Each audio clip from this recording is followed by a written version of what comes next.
Muy buenas noches, sean bienvenidos nuevamente a nuestro encuentro con la palabra. Semana Bíblica, segundo encuentro. La Arquidiócesis de Monterrey y nuestra amada alma mater, la Universidad Pontificia de México, les damos la bienvenida. Muy buenas noches, Padre Walter. Ayer tuvimos la oportunidad de orar con Marcos 16, del 1 al 8, el final histórico. ¿Qué ecos nos puedes regalar de la noche de ayer, Padre Walter? Buenas noches, Padre Ramón. Sí, recordemos la invitación que recibimos ayer de escuchar y recordar. El Evangelio nos ha insistido en volver a Galilea, allí, a la misión, al suelo donde está sembrado el Evangelio, en los signos, en las palabras, en las enseñanzas de Jesús. Entramos al sepulcro buscando al viviente y nos hizo volver. Se ha hecho resonar el Evangelio en nuestros corazones, volvamos a Galilea y ahora pisamos el suelo de Galilea, el suelo marquiano. Muchas gracias, Padre Walter. Nuevamente bienvenidas y bienvenidos a nuestro segundo encuentro con la palabra a través del Evangelio de Marcos. Martes 25 de septiembre, nuestro segundo encuentro que le hemos querido llamar Pisando Suelo Marquiano, pisando el suelo de Marcos, pisando el texto y tocándolo y escuchándolo para que lo vayamos haciendo cada día más nuestro. Será la temática del día de hoy y de mañana miércoles, subdividido en dos momentos.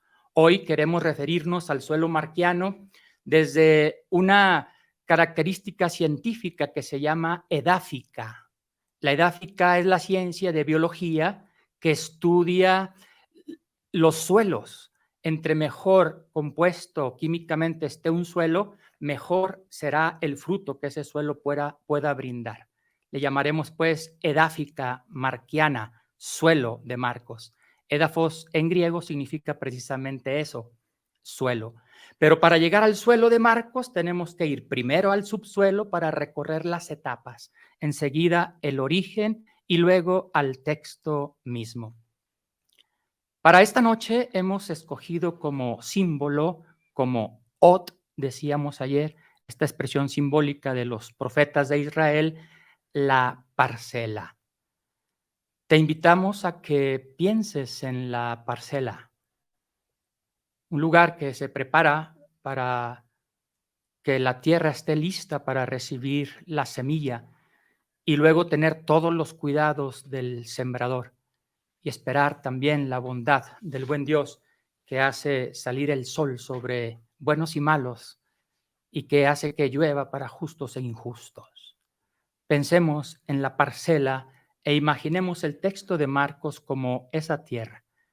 Justamente el texto que oraremos hoy será el capítulo 4 de Marcos, la parábola del sembrador. Vayamos al subsuelo de Marcos. El Evangelio según Marcos ha sido uno de los principales descubrimientos de la investigación crítica de todo el Nuevo Testamento, dicen los especialistas. Pero en sus orígenes no se valoraba de esta manera. Quizá le debamos a San Agustín que él expresaba que habría que empezar a leer los evangelios por Mateo, porque era un evangelio más organizado. Pero la reciente investigación ha descubierto, con elementos que obviamente en el siglo IV no tenía San Agustín, ha descubierto que en efecto el evangelio de Marcos es un evangelio organizado, un evangelio estructurado. Entonces, si se fijan en nuestras Biblias, aunque el evangelio de Marcos fue el primero en ponerse por escrito, en nuestras Biblias sigue apareciendo primero el evangelio de Mateo, y luego el de Marcos, luego el de Lucas y luego el de Juan. Ha sido pues un descubrimiento que a partir de unos 30, 40 años nos lo puede ofrecer ahora para acercarnos a este texto. Marcos contiene una aportación teológica notable. Estamos ante un texto cuyo autor no es un simple compilador de traducciones escritas y orales, sino que se trata de un verdadero autor que tenía su propia visión de Jesús. Se percibe así la habilidad de Marcos para construir, basándose en tradiciones, un relato seguido, una narrativa seguida para elaborar, lo digo entre comillas, la primera biografía de Jesús. Recordemos que los relatos no son textos biográficos. Sin embargo, el texto de Marcos, escuchado y leído en la tradición, tiene, basado en algunos estudiosos, una forma parecida de cómo se recordaban a personajes importantes. En ese sentido, hay datos biográficos de Jesús, de su obra, de sus palabras, que impactaron a las comunidades históricas. 3 estadios, al menos, tuvieron que pasar para que nosotros tengamos ahora el texto marquiano. Digamos que este es el subsuelo. El primer estrato es Jesús anuncia y predica el reino. El segundo estrato es los discípulos, basados en lo que Jesús dijo e hizo, proclaman a Jesús, al Jesús de la historia y al Cristo resucitado. El tercer estadio es que Jesús, el que anunciaba, ahora es el anunciado. Y poco a poco esta tradición oral que se anuncia se va convirtiendo en tradición escrita que llega ahora a nuestras manos. Bien, estos 3 estratos son una posibilidad gradual de acercarnos al texto de Marcos. Este es el subsuelo. La composición del Evangelio de Marcos no se hizo de la noche a la mañana. Siempre, como sabemos, los textos bíblicos se van estructurando, se van escribiendo, se van narrando a lo largo de periodos amplios. Nosotros tenemos ya en nuestras manos la fusión de distintas tradiciones. Digamos una palabrita sencilla sobre el autor de nuestro Evangelio. Hemos hecho llegar a los coordinadores de la escuela bíblica nuestros apuntes para que puedan profundizar en esto. Esta noche queremos ser muy sintéticos para que, como hemos insistido, nos encontremos directamente con el texto. En síntesis, podemos decir que el autor del Evangelio de Marcos es un semita, un judío que habla arameo, la lengua de su país, y que ha aprendido el griego, aunque no lo haya hecho con un conocimiento profundo, sino el griego koiné, el griego que se hablaba coloquialmente. Hay un autor, Jean Delors, que al respecto, sobre todas las críticas que se hacen entre los estudiosos de quién es el autor, ¿es necesario saber quién es Marcos?, pregunta Jean Delors. Dice, lo más importante es que lo leamos. Entonces tendrán apuntes para profundizar en el autor. La fecha y la composición del lugar son datos muy importantes. La tradición consideró que el Evangelio de Marcos había sido escrito en el año 70 después de Cristo en Roma. Recientemente hay unas hipótesis que se han trabajado mucho de que fue en Sirio-Palestina, más o menos en esas mismas fechas. Los autores siguen investigando y la síntesis quizá podría ser esta. Un primer Marcos se escribió en Sirio-Palestina porque el texto hace notar la realidad de la comunidad histórica de Marcos. Un segundo Marcos se reelabora o se termina de redactar ya en Roma cuando la presencia de Pedro es importante en Roma y entonces el Evangelio toma más auge. Lo que sí podemos decir entonces que Marcos, el evangelista, pertenece a una tradición apostólica muy seria, tanto de Pedro como de Pablo. ¿Cuál es el origen del texto? Y para esto, pues hay que ver su dimensión histórica. 2 preguntas que nos podemos hacer. ¿Cuándo se escribió el Evangelio y dónde? Es decir, fecha y lugar de composición. Cuando nosotros respondemos a estas preguntas, es importante porque nos acercamos a la comunidad histórica y a los destinatarios originales del Evangelio de Marcos. Se escribió el Evangelio según Marcos para conocer la buena nueva de Jesús. Según los datos que tenemos, Podemos decir con un gran especialista del estudio de Marcos, el padre Guijarro, que el Evangelio fue compuesto en el seno de un grupo de discípulos que estaba asentado en la región de Sirio-Palestina en una época en que ésta se hallaba bajo la dominación romana. Este dato que aporta Santiago Guijarro es muy importante porque cuando descubrimos que los destinatarios son pequeños grupos de discípulos, nos vamos nosotros a identificar con ellos. Hoy el Evangelio también es para nosotros destinatarios oyentes, destinatarios lectores del texto, pequeño grupo de discípulos que quiere conocer a Jesús. Haya sido escrito en Roma o en Siria, en cuanto a los destinatarios, el Evangelio nos narra los destinatarios originales. Estos destinatarios originales son personas que han sufrido ya persecución, personas que, como lo refleja el mismo texto, son personas con temor, personas huidizas, como lo reflejaba el texto de ayer, personas que viven los conflictos de la naciente comunidad cristiana que va tomando identidad. Podemos descubrir en el texto algunos aspectos de los destinatarios. Primero, los destinatarios originales vivían una situación de hostilidad.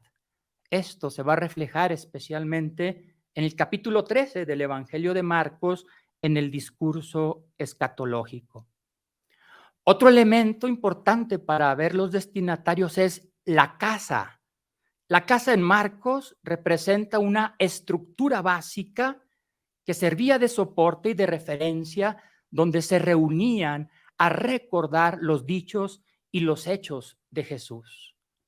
Otro elemento de los destinatarios de Marcos es que estamos en el texto ante un nuevo estilo de ser familia. Ya no se trata de la familia consanguínea, sino de la nueva familia formada por quienes hacen la voluntad del Padre. Podemos revisar nuestro texto, Marcos 3, 20 al 21 y 31 al 35. Otro elemento muy importante, muy interesante, es cómo estos primeros discípulos se iban distanciando de la generación que les precedía. Fueran paganos, fueran judíos, se empezaban a ser cristianos. Y esto denota en el texto un nuevo interés por Jesús. Los destinatarios históricos nos llevan también a descubrir los destinatarios actuales que somos ahora nosotros. Y llegamos al texto, el subsuelo, toda esta dimensión del autor, de los destinatarios, del origen histórico, y llegamos al texto, la dimensión literaria del texto. Nos permite acercarnos al Evangelio como una unidad literaria. El Evangelio, la crítica textual, fue escrito originalmente en griego koiné, como se le conoce, un griego coloquial. El texto primitivo ha llegado a nosotros de manera completa y así lo atestiguan varios papiros, manuscritos y traducciones que tenemos ahora a nuestro alcance. Consta de 16 capítulos y un apéndice canónico, capítulo 16, versículos 9 al 20. Su contenido, el Evangelio, es de carácter narrativo y trata de las obras y de la predicación de Jesús. Contiene alrededor de 95 relatos que luego se van subdividiendo en unidades narrativas. La lengua y el estilo, como he comentado en 2 ocasiones, es en griego koiné. El Evangelio se caracteriza por un vocabulario poco cuidado, con una sintaxis muy libre, pero también esto permite que el evangelista nos entregue un relato muy vivo, con mucho realismo en sus relatos y que capten la atención de los lectores y de los oyentes actuales. La estructura literaria, pues Marcos forma todo un conjunto.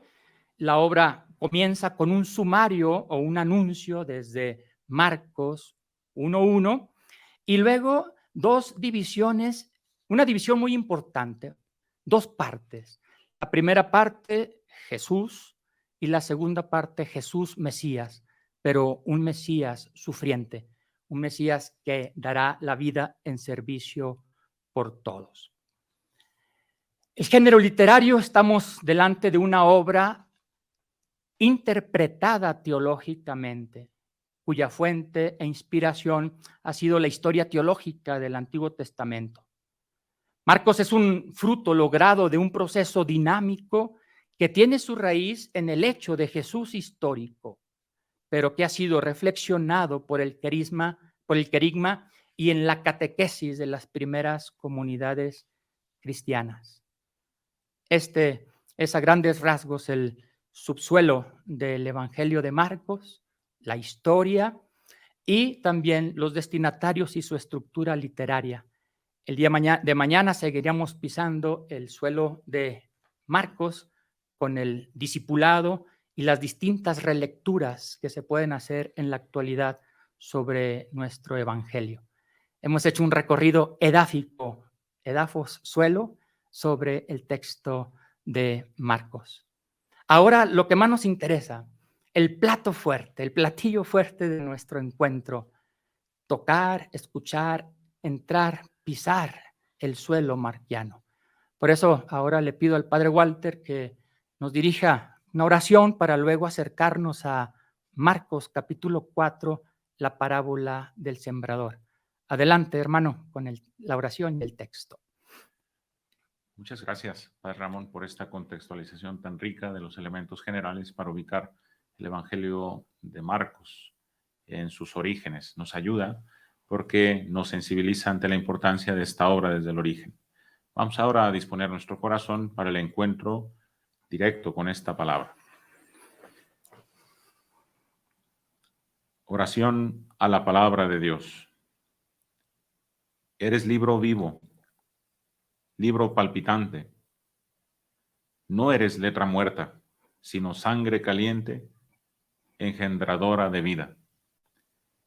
Eres libro tajante, como espada de dos filos, que separas de un tajo la verdad y la mentira, y me fuerzas a tomar partido. Eres libro luz, que iluminas los abismos, aclaras y deslumbras. Me dejas al desnudo ante Dios y ante mí mismo. Eres libro penetrante que llega hasta el fondo, nunca te agotas, porque eres libro de experiencia. Eres buena noticia de Jesús. Ojalá tu rayo me alcance y me hiera. Ojalá sea yo vulnerable a tu luz, vulnerable a tu fuerza. Que quiero vivir, Jesús, vida llena, sangre caliente, fecundo por tu palabra. Amén. Guardamos un poco de silencio para prepararnos a recibir la palabra.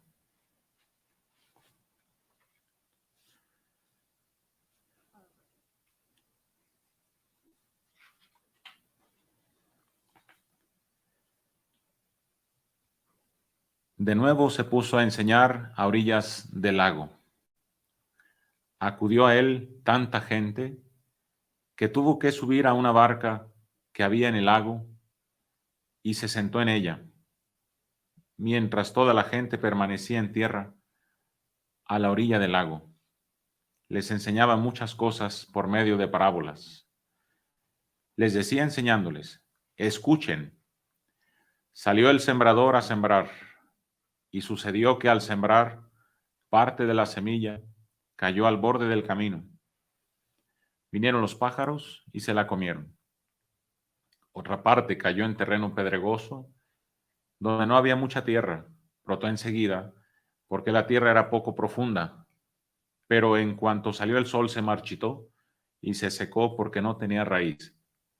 Otra parte cayó entre la maleza, y cuando la maleza creció, asfixió la semilla que no dio fruto. Otra parte cayó en tierra buena y creció, se desarrolló y dio fruto, el 30, el 60 y hasta el 100 por uno. Y añadió, quien tenga oídos para oír, que oiga. Cuando quedó a solas, los que estaban a su alrededor junto con los 12 le preguntaron sobre las parábolas. Jesús les dijo, a ustedes Dios les ha confiado el misterio de su reino, pero a los de fuera todo les resulta enigmático, de modo que por más que miran, no ven, y por más que oyen, no entienden, a no ser que se conviertan y Dios les perdone. Y añadió, ¿no entienden esta parábola? ¿Cómo van a comprender entonces todas las demás? El sembrador siembra el mensaje. La semilla sembrada al borde del camino se parece a aquellos en quienes se siembra el mensaje, pero en cuanto lo oyen viene Satanás y les quita el mensaje sembrado en ellos. Lo sembrado en terreno pedregoso se parece a aquellos que al oír el mensaje lo reciben enseguida con alegría, pero no tienen raíz en sí mismos, son inconstantes, y al llegar el sufrimiento o la persecución a causa del mensaje, sucumben. Otros se parecen a lo sembrado entre la maleza, son esos que oyen el mensaje, pero las preocupaciones del mundo, la seducción del dinero y la codicia de todo lo demás los invaden, ahogan el mensaje y éste queda sin fruto. Lo sembrado en la tierra buena se parece a aquellos que oyen el mensaje, lo reciben y dan fruto.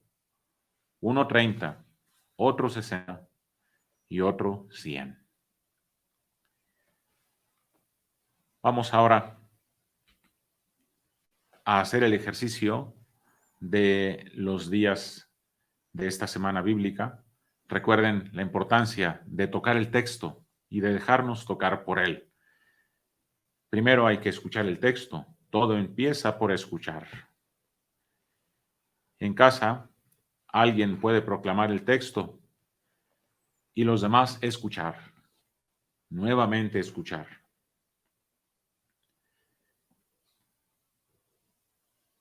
Y después de esa lectura, de manera personal, releerlo detenidamente, permitiendo que las palabras se asienten en la conciencia. Aquí en la meditación te ofrecemos algunas pistas que te puedan ayudar a profundizar. Y sobre todo, ábrete al Espíritu Santo, que es el principal protagonista en el encuentro entre tú y la palabra.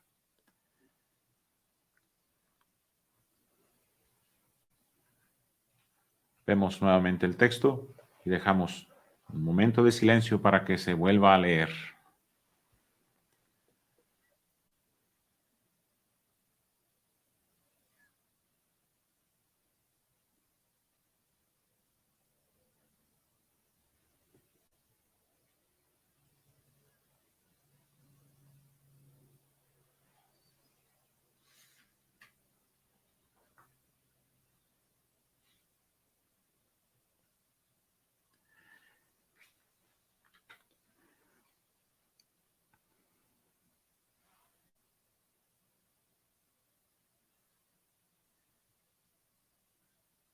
Como podemos ver, en el primer versículo, Marcos nos informa que Jesús se encuentra en el mar, sentado en una barca, mientras la gente permanece en la orilla. Jesús mismo toma la palabra. Dice el versículo 3, les decía enseñándoles, escuchen. Salió el sembrador a sembrar. Atrapa la atención como buen maestro. Marco nos recuerda que Jesús habló en parábolas y de este modo desafía a la imaginación al estilo oriental de su tiempo y de su cultura, porque una parábola no es un cuento para niños, sino que es un enigma hecho para sabios. Y aquel que lo resuelve cambia su vida. El signo concreto de haber entendido la palabra es la conversión. Si no hay conversión, no hemos escuchado. Por eso se debe escuchar una vez, otra vez, de nuevo escuchar, y las veces que sean necesarias. Él desafía a sus oyentes llamando a la libertad para encontrar el sentido del mensaje. En toda la secuencia, Marcos muestra la dimensión explícitamente sapiencial de Jesús y ofrece claves de comprensión. La parábola que narra Jesús en primera persona, tomada por sí misma, es muy rica desde el punto de vista interpretativo y se puede leer en varias claves, y ahí lo podemos ver. Desde la clave del sembrador, desde la clave que proporciona el punto de vista de la semilla y la clave de los diferentes terrenos en los que se va alojando la semilla. Jesús pide atención y comienza su historia que contiene esta secuencia.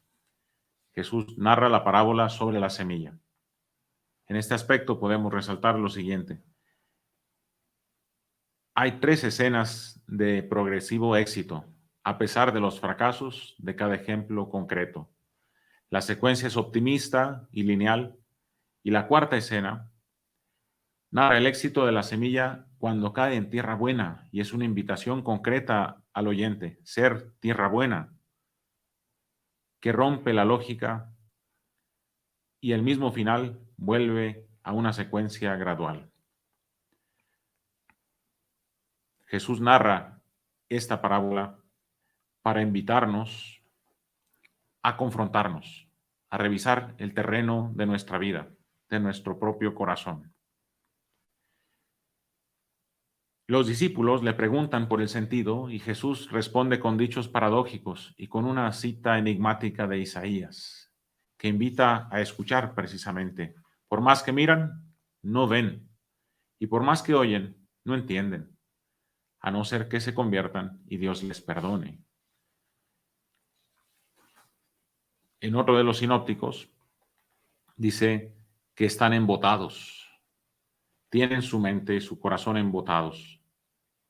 Como ocurre muchas veces, estamos embotados, llenos de nosotros mismos y de nuestros asuntos, por lo cual el éxito de la semilla es interrumpido.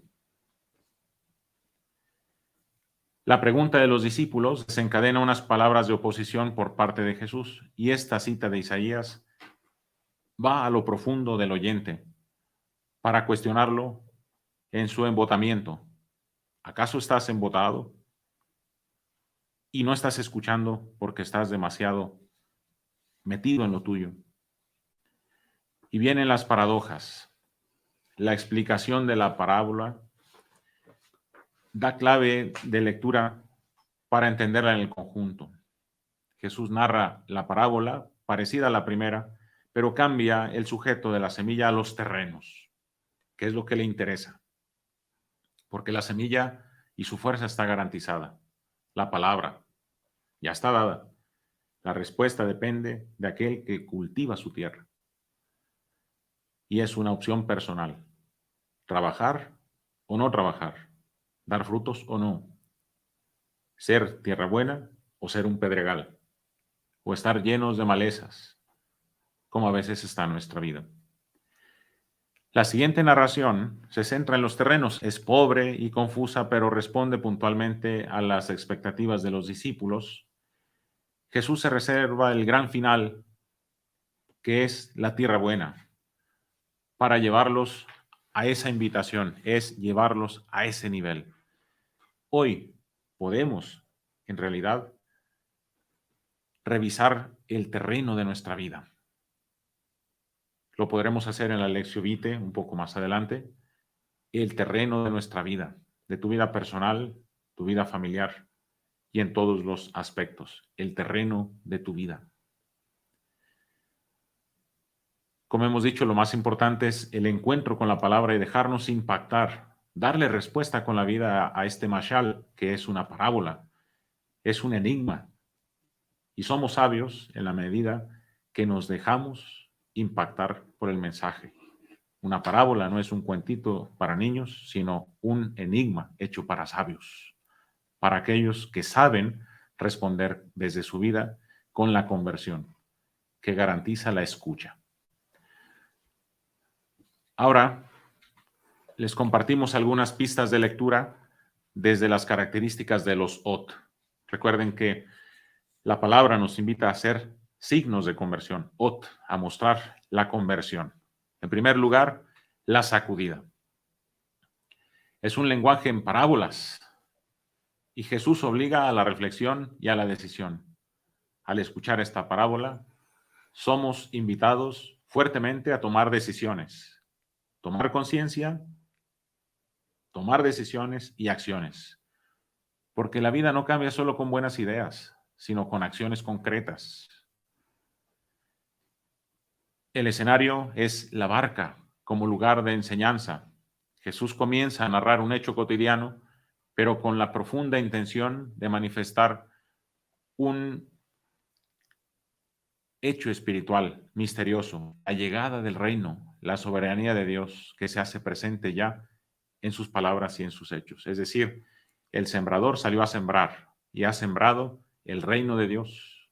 Está sembrado. El cultivo depende de la comunidad, como veremos. Debemos leerlo desde la comunidad. Precisamente el evangelista introduce entre la parábola del sembrador y en su explicación los versículos 10 al 12 para mostrar que para ser discípulo de Jesús no basta escuchar y conocer su doctrina, sus parábolas, sino que es imprescindible seguir a Jesús en el cultivo de su palabra. Solo a los que lo siguen, Dios les comunica su misterio, el reino, y los que están afuera no logran entender. En la comunidad, entonces, es donde vamos dando los frutos del reino de Dios que la palabra espera con ansiedad. Otra pista de lectura es la conversión.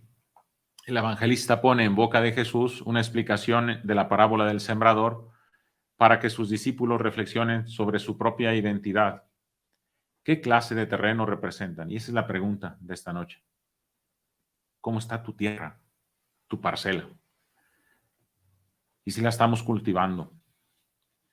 ¿Con cuál terreno nos identificamos? Son interrogantes sapienciales que todo aquel oyente de la palabra del Evangelio debe responder desde sí mismo, desde su situación personal, tratando de ablandar el camino de la insensibilidad, de quitar el pedregal, aquellas piedras que obstaculizan el cultivo de la palabra en nosotros, la aridez, y también de arrancar la maleza de los caprichos sofocantes, arrancar aquello que estorba la palabra, y eso pide decisión. Y hay cosas que se deben arrancar de raíz, aquellas que estorban, con la fuerza de Dios. Y otra pista de lectura desde los ot es el futuro. La parábola nos proyecta hacia el futuro. En su fase final, el reino de Dios viene de modo irreversible y en su esplendor nos invita a la abundancia. Por eso no importa el fracaso momentáneo, reflejado en el aparente derroche de la semilla, porque Dios da siempre manos llenas e invita a que nosotros cultivemos, pero la cosecha depende mucho del trabajo. Es un trabajo en sinergia, Dios y el hombre. Dios da la semilla y el hombre pone el cultivo, todo lo demás. Pues hagamos que florezca, que dé mucho fruto, unos 30, otros 60, otros 100, pero todos a dar con generosidad.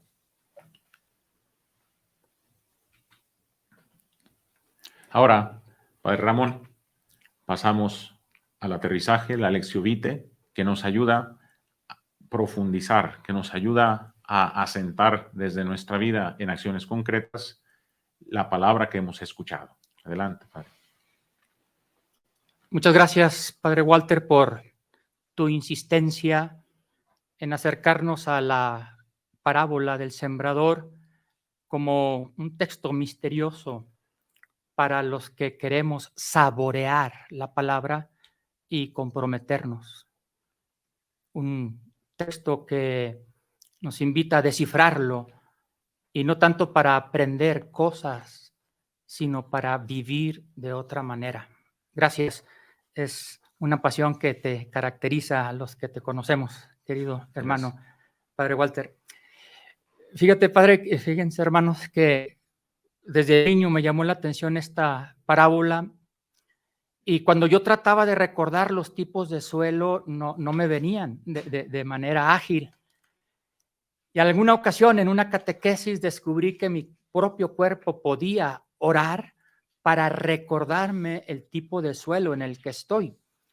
Y si no es solamente lectio divina, sino lectio vitae, y que nos convoca a la conversión, si observan mis manos, con las manos voy a recordar en qué tipo de suelo estamos. La semilla pudo caer al lado del camino.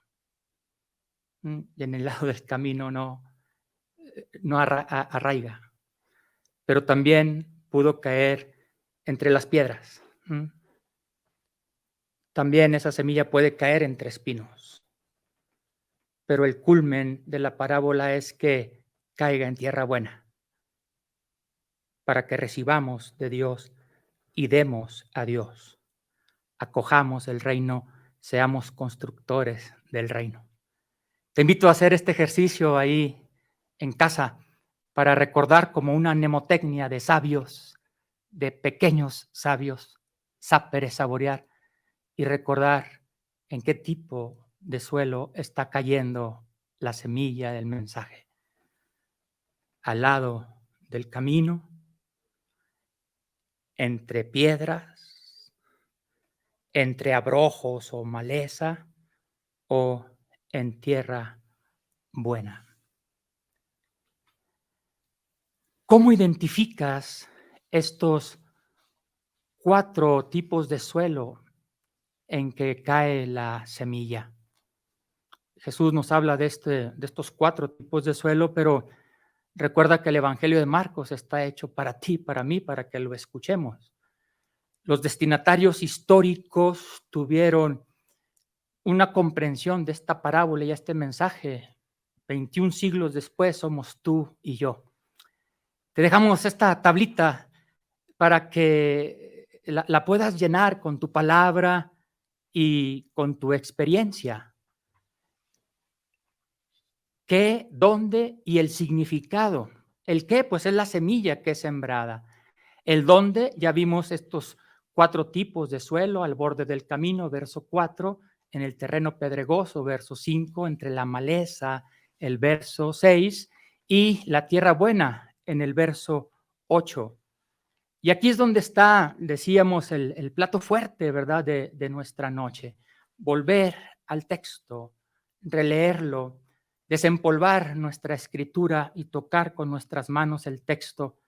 El verso 15 nos recuerda: la semilla sembrada al borde del camino se parece a aquellos en quienes se siembra el mensaje, pero en cuanto lo oyen, viene Satanás y les quita el mensaje sembrado en ellos. El verso 16 nos recuerda que lo sembrado en terreno pedregoso se parece a aquellos que al oír el mensaje lo reciben enseguida con alegría, pero no tienen raíz en sí mismos, son inconstantes, y al llegar el sufrimiento, la persecución a causa del mensaje, sucumben.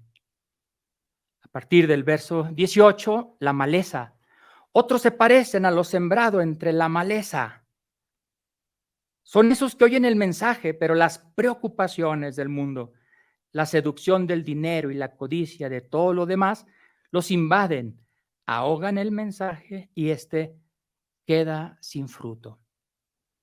Y finalmente, el culmen, el cierre de esta perícopa en el verso 20, lo sembrado en tierra buena se parece a aquellos que oyen el mensaje, lo reciben y dan fruto. Uno 30, otro 60 y otro 100. En este momento de tu vida, ¿qué tipo de suelo eres? ¿Por qué? ¿Qué necesitas hacer? Y yo pensaba también, Padre Walter, no solamente qué necesitamos hacer, necesitamos que Dios nos haga su obra en nosotros para que este suelo dé más fruto. Porque lo más importante resulta ser no lo que hagamos, sino lo que le dejamos a Dios que haga en nosotros, como María, que de su vientre nos vino la palabra viva. Proclama mi alma la grandeza del Señor, porque Él ha hecho grandes maravillas en mí. Buenas noches, muchas gracias. Los esperamos mañana para la segunda parte de nuestro suelo marquiano y seguir profundizando en este texto que Dios nos regala a través de la comunidad del evangelista Marcos. Buenas noches, Padre Walter. Buenas noches, amigas, amigos. Bendiciones.